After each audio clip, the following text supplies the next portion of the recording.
Welcome back. We continue our journey with Reed, a man grappling with his perception of self-worth and acceptance. In the depths of his fear, Reed believed that his perceived flaws would lead to judgment and abandonment. But life had a different lesson in store for him. Instead of rejection, he found acceptance. Instead of judgment, he found understanding. He discovered that his worth is not determined by others' perceptions, but by his own self-acceptance. Reed was not a bad person, as he had feared. He didn't have to strive tirelessly to win others' approval. He didn't need to hide his perceived flaws or mistakes. People could love him just as he was. This was a revelation for Reed, a shift in perspective that began to change his life.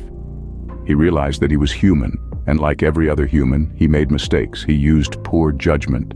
He acted inappropriately at times. But none of this made him bad or unlovable.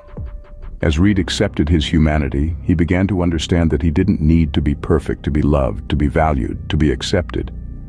Imperfection didn't deter love, it invited it.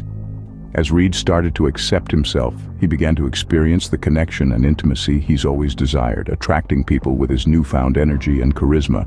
In parallel, we meet Lars, an executive battling anxiety and depression, despite his seemingly perfect life. His nights are sleepless, his days are haunted by migraines, and a persistent sense of unhappiness clouds his existence. What's his secret? A nagging desire to escape it all, to disappear somewhere else in the world. Yet he keeps these thoughts locked away, the guilt they induce adding another layer to his inner turmoil. During his counseling sessions, a new concept is introduced, making his own needs a priority.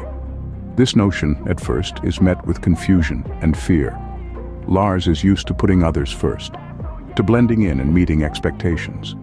To prioritize his own needs seems alien, almost wrong, and it sends a shiver of unease through him. Yet, as he delves into this concept further, he begins to understand its true meaning. Prioritizing his needs isn't about being selfish or disregarding others.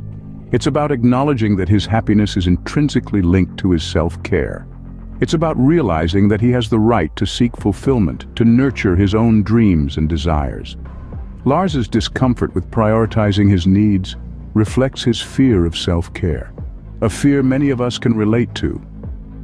It's a fear that stems from the belief that we are not worthy of our own love and attention, a belief that we must challenge if we are to truly thrive.